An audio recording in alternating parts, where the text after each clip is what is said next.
Ukrainian officials have estimated the cost of the month-long Russian invasion at more than $500 billion. And of course, that bill is rising every day. Will the country ever rebuild its economy? Meanwhile, commercial aircraft owners may have to abandon their Russian fleets. And a top central banker warns that Ukraine's economic pain could soon spread westward. Well, Arise business correspondent Laurie Laird joins me now to discuss these stories in more detail. Good to see you, Laurie. We're seeing astronomical figures on how much this war is costing Ukraine. I mean, break that down for us. I mean, this number, Charles, is so big. It's hard to get your head around it. $565 billion US dollars. You know, I can't fathom that. Let's try and put it in perspective. That means the Ukrainian economy is now 55% smaller than it was a month ago. I mean, this is one of the quickest, most severe contractions in history, if not the most severe contraction in history. Absolutely remarkable. About 20% of that is damage to infrastructure, but the damage is across the board. Lost tax revenues, loss of people, loss of citizens. And I think that one of the big questions is, this is a fluid number, will this be recoverable? Already 9% of the population is a refugee, has left Ukrainian soil. Will they come back, or will they become settled in Poland or wherever they end up? So the population could be significantly smaller when this is over. And just moving away from Ukraine itself to the other country that's affected by this crisis, Russia. Today is the day that all leased aircraft in Russia, their leases terminate under EU rules, but there's no way to get them out, is there? Absolutely. As you remember, no aircraft can go in or out of Russian airspace. So how do these lessees or lessors, how do they get their aircraft out? Now, Russia has already started appropriating these aircraft. They're saying that they are now certified in Russia.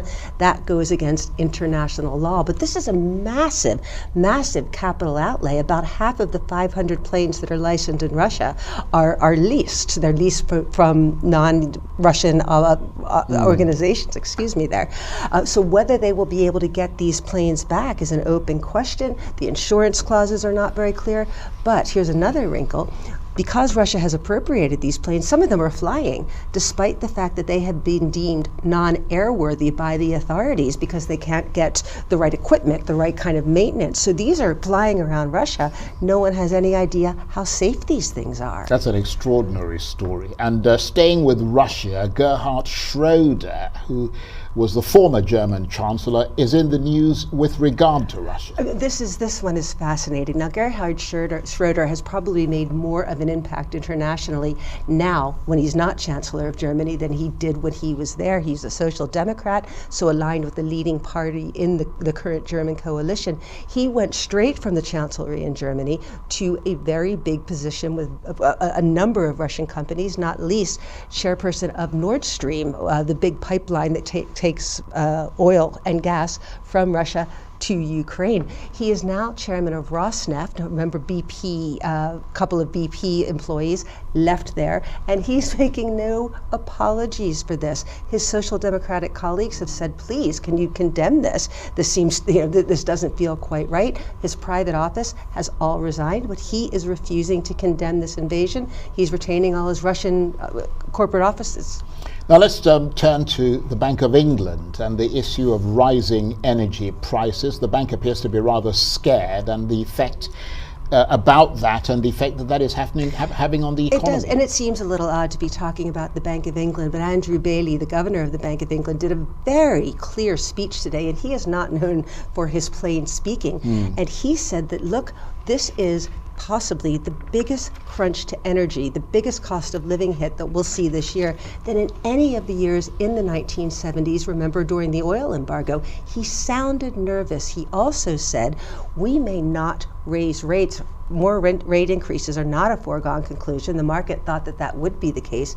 Remember, the Bank of England was the first central bank in the West to start raising rates to fight inflation. Now the Bank of England seems to be saying, wait a second, if we raise rates further, that's going to hit the cost of living further, could cause another recession. We might need to back off here. So this is an extraordinary about face from a major central bank. And talking about cost of living, food prices have surged since the invasion of Ukraine, and maybe even more expensive soon because of fertilizer prices, which I understand have doubled over the past couple of days, and they're up again today. A number of reasons for this. Natural gas is the biggest input into making fertilizer, so as the price of gas rises, so does the price of fertilizer. But so many of the other raw ingredients in fertilizer come from Belarus, they come from Ukraine, and they come from Russia. So we've discussed the lack of wheat planting that we'll see in Russia and Ukraine this year. But wheat, other crops that are being planted elsewhere, are not going to be able to be fertilized the way they have been. That's going to hit yields at a time when the world is already struggling from food scarcity and food inflation. Okay, Laurie, thanks very much indeed. Laurie Laird, Arise Business Correspondent.